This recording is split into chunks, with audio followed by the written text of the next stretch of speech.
Hey guys, it's Ted Bogert with the Ted Show. I'm excited to talk about a topic I know absolutely nothing about, which is health and fitness, with Mike Redlin with Redlin Enterprises. Welcome, Mike. How are you? Hey, doing good, Ted. Thanks, man, for having me on the show. This is awesome. Absolutely. Thanks for being flexible. You know, we had some scheduling problems and you have been very flexible. So thank you.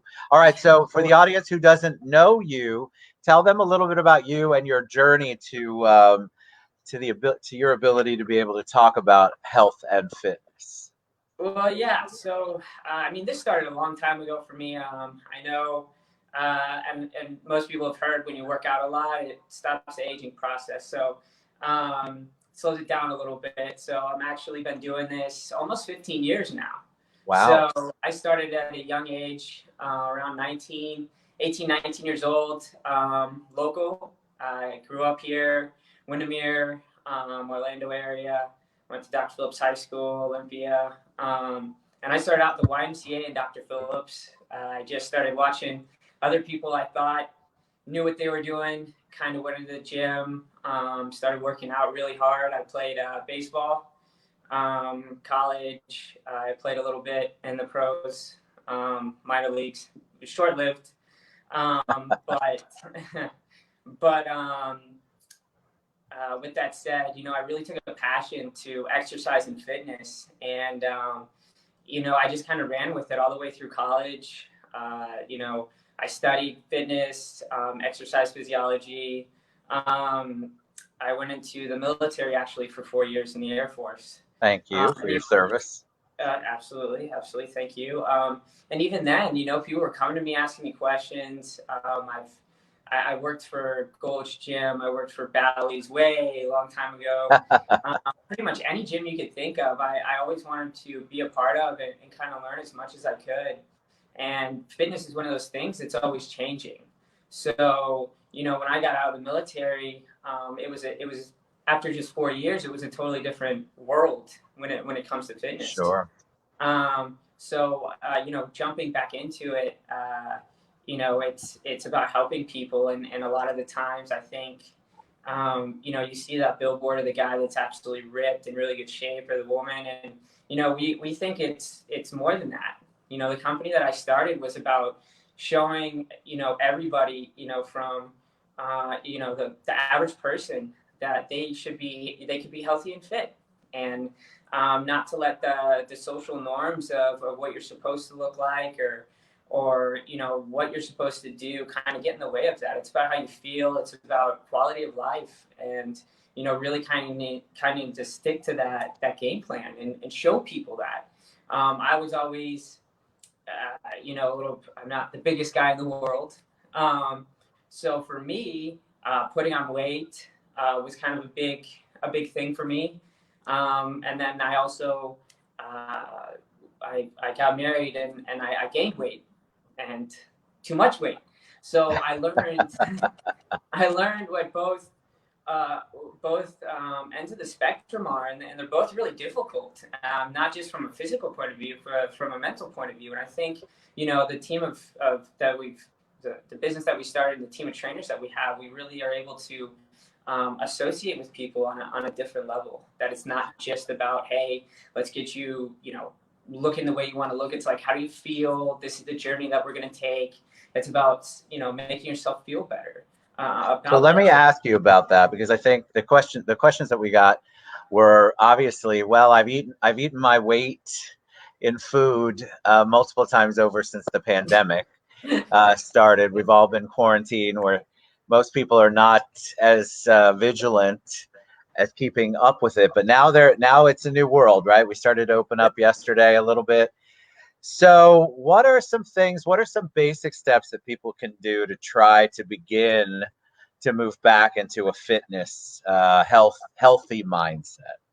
Well, Ted, it's about taking little baby steps. It's not about trying to go out there and run a 5K and you've never ran before a day in your life. I mean, that's just silly. But making better food choices. Everything a lot of stuff that we eat is processed or fast food, especially with the pandemic going on. Fast food places stayed open, and we had Publix and a couple of the markets that were open, and our biggest thing telling people was, go in there and choose, vegetables, eat more veggies, eat more fruit, lean protein, chicken, steak. If you stick to those, you can't go wrong. But a lot of the times we get busy, and that was one of the things that we were preaching about with this pandemic that was going on. Is like, hey, we all got the free time in the world now to actually focus on this stuff. And I actually made a joke with my wife. She's also a trainer and co-owner of the company, and we go in there on, like, I think the first week, and we're looking down the different areas of Publix with the food, and you see all of the white bread's gone. You see all of the starchy stuff is gone. The fatty foods are gone. The sugary foods are gone. And then you go to the veggies and the fruits, and it's like, I'm gonna be feeding myself for a while. So it was funny because everybody ran to those, and it was like, guys, we need to be going towards the healthier stuff. And that's really something big that we've been telling people is maybe you didn't get to where you wanted to before this all happened, but at least now you can really kind of reset and really start thinking about, okay, what should I be eating? To your point with exercising a little bit, just walks, take a walk, once or twice a day. Just go for a walk. Not only does that help, kind of jumpstart the fitness level, but it also kind of helps you get away and de-stress, so to speak. What are you seeing with your clients? Was it more difficult during the pandemic to keep them motivated, since obviously you had to probably do whatever you do? I'm guessing you had to do it remotely. Mm-hmm. So when you're trying to motivate somebody in person can be difficult, but what about trying to motivate them remotely? What was that like? It was actually a lot of fun, to be honest with you, because it gave me more of an excuse to blow up their phones all the time. But it wasn't challenging. It was actually, like I said, it was a lot of fun because we were able to build groups. So we started group chats. We started, really kind of integrating all of our members and our clients together to come together and to kind of motivate each other, which was absolutely amazing. So you had, different people texting each other on the group chat saying, hey, did you get this done today? Did you get that done today? We would post workouts for everybody to do, daily workouts to get done if they weren't meeting with us. And they were pushing each other. It was great. So I feel like really more in touch, I would say, instead of, you're going to meet with me in a couple of days. Okay. And, you're doing your thing because you got work. This way, it's like, I know you're home, and I know you're probably looking at your cell phone. So, it was a little bit easier to keep tabs on everybody and really motivate everybody that way. How about the fitness side of it? We had people ask questions. All right, so I wanna kind of re-engage. I'm not a fitness junkie per se. I think it was one of the words they used, but I definitely like to walk, or I like to work out. But what if they haven't done that before and they just want some advice? Is that where they reach out to Redlin? Talk about your company as a whole of what you offer. Yeah, so we've been going strong now for 5 years. We actually have contracts with a lot of apartment communities in the area to run their gyms, private communities, home communities, and we do on-site training. So we come to your house. Right now we do the virtual training, so it's one-on-one with FaceTime, and we also have a gym that we operate out of here in Windermere, our own studio. So pretty much what you would do is you would give us a call. You can check us out on Facebook, our Instagram, our website, and all you would do is just give us a call. You could even shoot us a text, and we would set something up to where you would come in. We'd go over your goals. We'd probably put you through like a intro session, so to speak, just to kind of see where you are, your basic functional movement, and just take it from there. And try to build something for you that you're looking for. Does it matter what level you're at, beginner, intermediate? Nope, doesn't matter. We have levels from very beginner all the way up to, they've been working out for 30 years, hardcore, done everything under the sun. So, I mean, it varies, but we're able to customize it to anybody's needs, um, to get them to where they need to be. And we do So it comfortably. what's one of the mistakes that you see when you're at a gym or when you see anybody working out? Because I think a lot of people have an idea of what works for them, Right. and then they wonder why it's not making any kind of impact. They're not, they don't have that six pack yet. They haven't lost the weight that they want in their minds. The scale, they're all about the scale. What about on the exercise side? What are things that people do that maybe they need to relook at how they're doing it? Just to give you an example to throw out, I remember in the days before you were born when I actually did work out, and I was doing sit-ups, crunches wrong. I was doing them in a very counterproductive way. So, what are some of the things that you see that maybe people could take a look and go, well, if you just tweaked it this way, it would be better?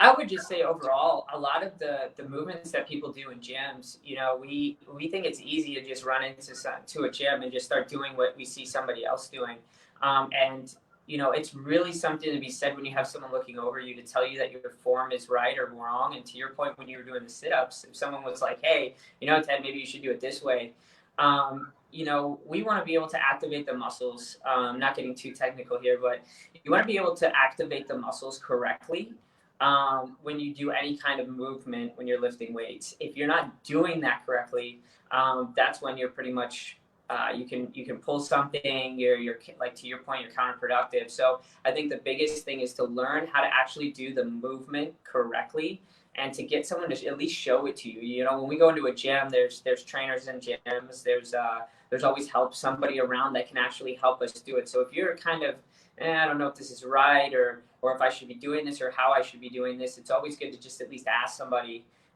to help you out. And for people that, they're not getting kind of the results, it does have to do with form, but also too, you got to think about it is, what are you doing the same thing over and over and over again? And if that's the case, then eventually your body gets used to it.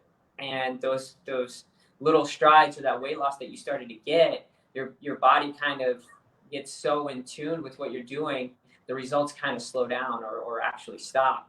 It's not that you're not necessarily getting better shape. It's just that your body's not reacting because you keep doing the same thing over and over again. So one of the methods that we have with our company is to always change stuff up, to not keep doing the same thing over and over and over again.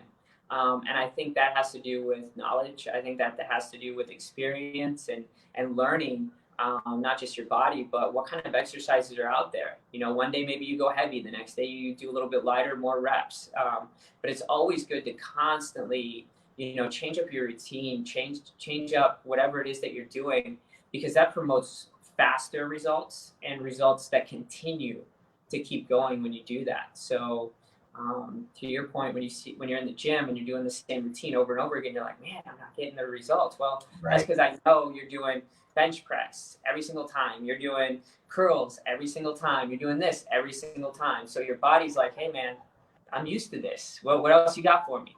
So that's where you want to be able to change that up, and then you'll start to see the results again. Well, I mean, and I'm not going to call any of my friends out, but I'm always amazed at people when they say they've been to the gym 3, 4 times a week. And I'm sorry, but externally, it it doesn't look like there's anything going on. Not that there has to Sure. every time. Right. Also, I also see them eat. So Yeah. it's just such an interesting thing because there'll be people, hey, Ted, you got to get to the gym every day. And I'm like, I don't want to look like you. I'm Yeah. sorry. I have no desire to look like that. So if that's what the gym's doing for you, maybe you should re-look at how you're doing the gym. Yeah, exactly, and that's how it is. You can't, it's okay. We tell people all the time, if you want to eat a pizza once in a while, it's not going to kill you. It's okay. Actually, sometimes it helps to speed stuff up. It's when you get kind of in that whole thing. To your point, you see those people every single day, and they look exactly the same. Yet they're in the gym for like 2 or 3 hours. And you're like, man, you're killing yourself. What's going on? Why has your body not really matched whatever's going on? And there's some people that want to maintain, obviously. So Right. that could be one thing. But for those that are like, oh, I'm trying to lose that extra, 15 more pounds, it's like, it's been like 8 months. What's I what know. happened? You're going It's home and you're just like, crazy to me. yeah, it's like, are you not telling me something? I feel like you're not eating a salad when you go home. Or, Exactly. and to be honest, what we think as people view ourselves as, or view our diet or our workouts, is completely different than reality. I mean, we give people diet sheets that they fill out weekly, in some cases, to write down and monitor what they're eating. And it's really funny because at the end of the week, I'm like, okay, so let me see your sheet. Well, I don't know. No. Let me see it. And then you look at it and it's like, that's really funny. You skipped about 8 meals this week. You had a cheeseburger on 3 of them, but it wasn't like that. It wasn't like that. No, but it's here, right? So it's here. Yeah. So it's really funny to be able to show people. It's like what we view, what we're doing is completely different than possible the reality of what kind of track we're trying to stay on. So I implore people, like, write stuff down, show yourself, what am I really eating? How am I really eating? Can I really go tell someone, yeah, I'm doing really good? Well, 2 minutes ago I just saw you at McDonald's, so that obviously that's not happening. You know what um, was helpful? What was yeah. helpful along those lines for me? I'm not a Weight Watcher, but I try. I'm cognizant. I'm at least that evolved. I'm cognizant of the bad and the good. But when I tried for a little while, like I committed to 1 week entering all of my everything I ate onto this app. It made it very easy. I don't even remember what the app was. And at the end of the first day, I'm like, I would have guessed I ate at least half of what I actually tracked. I didn't realize the amount of calories I was I was taking in and how they added up so quickly. It was an Yeah. eye opener. I got rid of that app immediately, by the way, as soon as I was done. But it was so eye opening. And I think a lot of people think, well, I had a salad. Well, if you had 7 salads in the day and they all have the giant dressing on them and they're all full of whatever you put on them, Yeah. it adds up. It does, and it's funny that there's so many apps out there too. It's crazy, right? So you can actually monitor yourself pretty easily now. There's no excuse why the technology can't be there. And to your point, you sit there and you're like, well, I ate this, and all of a sudden it's like, wow, I went over by like 1,000 calories. Right. So, it's just trying to be more aware of what we're eating, and how we're eating, and a lot of it, is we just don't always know. I still have to ask for recommendations on stuff when I'm trying to change my body or do a different kind of way to maybe manipulate my metabolism in a way to try something new. But to your point, you just, it's better to just kind of keep track of what you're doing, because it catches up with you. Definitely. It was an eye-opening experience, and I'm still looking for the app that you enter in the cocktails that you consume, and it's a zero the entire time. Oh, I'm not that's sure. awesome. I haven't found it yet, Mike, but I'm looking for it. Yeah. All By the right, way, so Cinco de go ahead. Mayo. I forgot today's Cinco de That's Mayo. right, Cinco de Mayo. I've got on Del Puerte. I can't speak Spanish. I've got to figure out how to say it, but Day of the Dead on today. Yes, it is Cinco de Mayo. What do you say to somebody who says, you know what, I'm too old, Mike. I'm too big. I'm too out of shape. There's the million different excuses, I'm sure. And it's also intimidating. I have to tell you that I It would say is. the number one reason people don't go to a trainer, go to a fitness company, even avoid the gym is because there is such a high intimidation level. They don't know what they're doing, so they're afraid they're going to look stupid, or they feel like they're too big. Everybody's going to be staring at them. So how can you help somebody take that first step from a confidence level? What we like to do is we like to make it really, and that's the cool thing about what we do, is we like to make everything really, personable. We like that intimate setting where it's just us and the member or the client, and take the baby steps. Hold their hand through this. And you're absolutely right; it is intimidating. It's scary. It's hard to admit to ourselves when we've hit a certain plateau and we're like, hey, I'm 35. I can't run around with my kids right now. Or I'm 60 and I'm having problems just keeping up with my grandkids for basic walking. So those things are really psychologically they're difficult, and emotionally. So what we do is we kind of explain the process a little bit better to them and say that you can do this. This is very attainable. It's hard from the outside looking in because again, you see all of the people that are in shape at the gym. You see, the billboards, or you go on Instagram, and you see the next model sitting there working out, and you're like, I can't do that. That's not realistic. So, being able to have that intimacy level with our clients, it's really paid off a lot because it's helped them to realize more about themselves and to be able to tell other people like, hey, you can do this. This is possible. Just put down those barriers and it's okay. And it's funny because when you go to a gym, you notice that 80% of the people working out are already in shape. So what happened to the other, 20, 30, 40% of the people? What happened? And that's where, we're trying to reach those people and say, hey, it's okay. You don't necessarily have to be around a gym. We have our own studio, but we can bring you in and you can get used to it and you can get that confidence. That way, when you do go to it, like, I got this, I can take care of myself. And I think that's the biggest thing is being able to promote that and being able to tell people, hey, we got your hand, we got your back. It's going to be okay.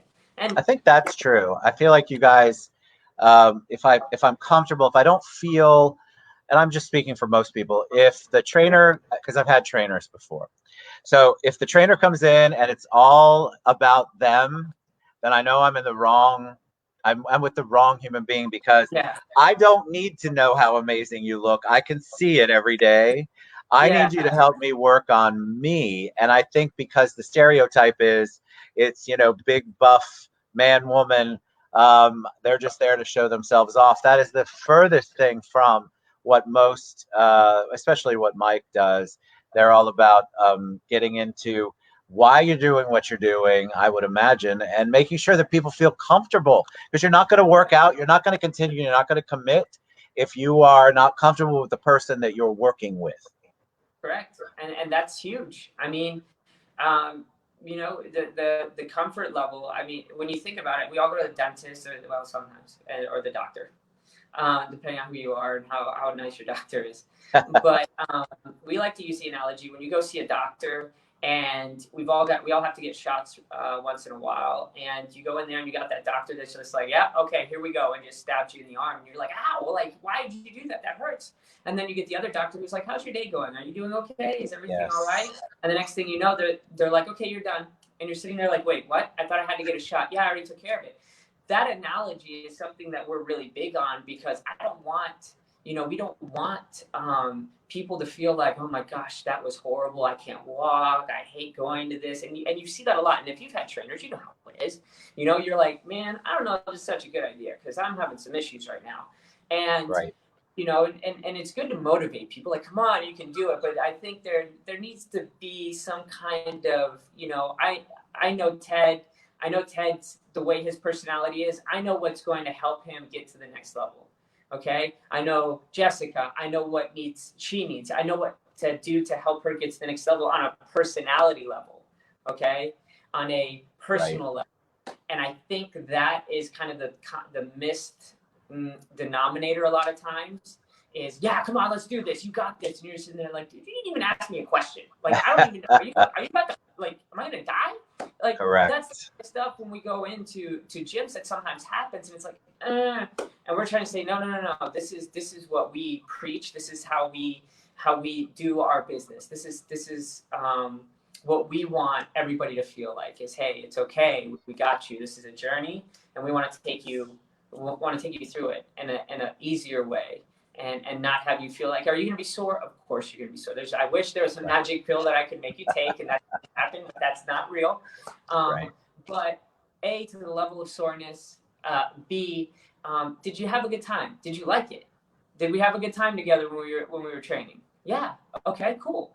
I want to know, how was your day? What are you doing? Did you how's the family? Things like that we talk about. I went out with my daughter the other night. We went to this. Oh, that's cool. And you're sitting there and you're doing your whole workout. By the time we're done, you're sitting there going, wow, that was great. I feel good. I feel better. And that's how it's supposed to be. All right. So how do people find you? If they want to learn more about Redlin Enterprises, they want to learn more about maybe what the next step is in their fitness journey, how can they reach you? They can go on to our Facebook. They can do at Mike Redlin, Redlin Enterprises, and our Instagram as well, Redlin Enterprises on Instagram, or again our website www.redlinenterprises.com. And again, just call us. You can text, email. We're around the clock ready. So if you guys have any questions, if anybody needs anything, all they have to do is reach out to us, and we will pretty quickly reach back out to them and take care of whatever it is they have. Fantastic. All right, Mike Redlin with Redlin Enterprises. Thanks again, buddy, for being patient. I'm very happy you came on the show. I had lots and lots of people interested in how you were going to talk about fitness because it's on everybody's mind, right? Now they have to go out. They have to go out and be seen. Um, so as they go out and be seen, they want to look good when they go out. They want to feel good. They don't want to feel all quarantined anymore. So you guys, please reach out to Mike. He's amazing. All right, buddy. Thank you so much. Mike Redlin. Have a great one. You guys will be back later on today. Peace. Mwah. All right. Bye, guys. Thanks so much. Yeah.